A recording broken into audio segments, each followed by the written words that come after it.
I guarantee you, John Gruden and I are going to know what a Raider looks like and smells like. He can play split end, he can play flanker, he can play in the slot, he can return punts and sell popcorn at halftime. I hope I continue to be a good example. And there's one obligation you have with this pick, you hear me?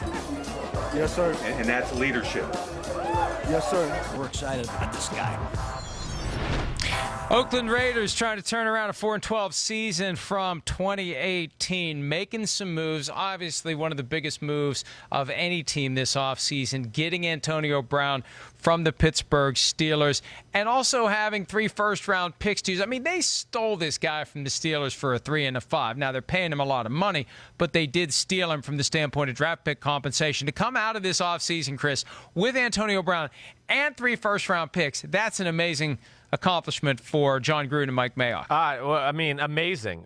You could sit here and argue the Oakland Raiders won the offseason in a lot of ways. I mean, not only Antonio Brown, Trent Brown, right, who gets paid to be the highest paid offensive lineman in the history of football. He's going to play right tackle, okay? So that was amazing. To get Tyrell Williams from the Los Angeles Chargers, who's a really awesome receiver, to add to the passing game because there's no Jared Cook this year. Let's not forget they lost him. And then, okay, Josh Jacobs now in the offense. Man, Gruden's got all the toys he wants to have a John Gruden successful type offense there. So the Oakland Raiders fans, the team, everybody, they should be excited about what they got on that side of the ball. And then on the defensive side of the ball, made some nice moves too. You know, getting LaMarcus Joyner, of course, in free agency was huge. Drafting the Abrams kid from Mississippi State at safety at the end of the first round, I think he's going to be an instant impact type player. So they've done a lot of good things. And of course, Clelin Ferrell at pick number 4. If I had to be nitpicky about one thing I don't trust about the Raiders still, okay, Mike, is I don't know still if there's any real difference makers in their front 7. There's a lot of good or a lot of, there's potential there. I think they clearly overdrafted Clelin Ferrell at number 4. I really do. I don't think he's going to be the type of guy that's going to get 12 and 14 sacks a year. I think he's kind of a 6 to 8 sack a guy a year who's just a really good player and a good leader like we heard in that mashup with Mike Mayock. So that would be my one question. I thought they might get in this Ezekiel Anza sweepstakes a little bit because they have so much money with the cap that maybe they would throw him enough money to get him on the roster too. But that's the only thing I worry about. 13 sacks last year, Mike, from the Oakland Raiders.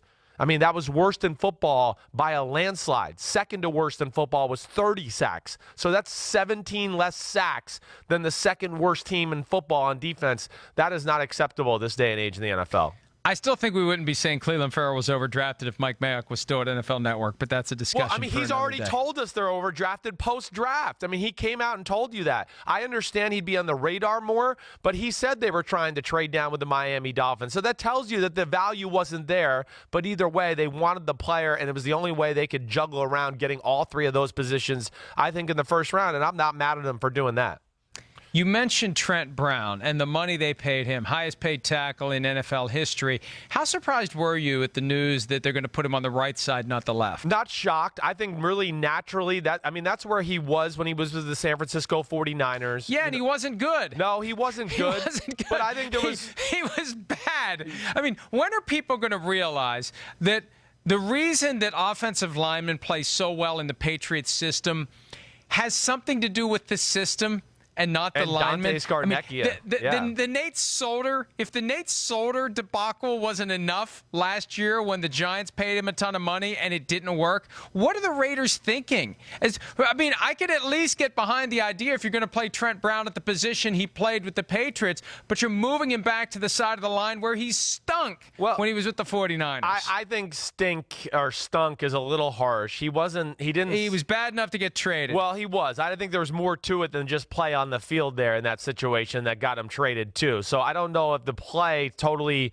is justifiable there in that remark. Either way, I think your point about the Patriots and Dante Scarnecchia, who it's either him or Mike Munchak for the best offensive line coaches in football, they always get the most out of their players. It doesn't matter who they are. So I hear you. I don't know if I would have made Trent Brown the highest paid tackle in the history of football. I don't know about that. But they did draft Colton Miller in the first round in the 2018 2019 draft. So I'm sure they want to keep him. And since Trent Brown's the veteran who's done both, they probably thought it was safer to move him back to a position at least that he's done before. And right tackle is usually your better run blocker too, Mike. And I think that's probably the logic behind that as well. One guy we didn't mention, unless I wasn't listening to you, which happens from time to time, Vontaze Burfict. You mentioned the front seven. Did you mention Vontaze Burfict? I did not, no. One of the reasons they stuck with him so long in Cincinnati, he has that edge. He has that vibe. He gets the guys behind him. And Bengals Raiders playing this year. And think about it. You take Vontaze Burfict from the Bengals, a bland team like the Bengals, and he's the way he is. You put him on the Raiders, and that's cranking it up to 15. More PFT Right. Life after this.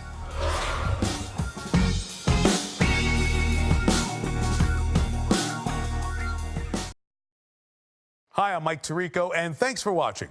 Make sure to hit subscribe for the latest news and highlights from NBC Sports.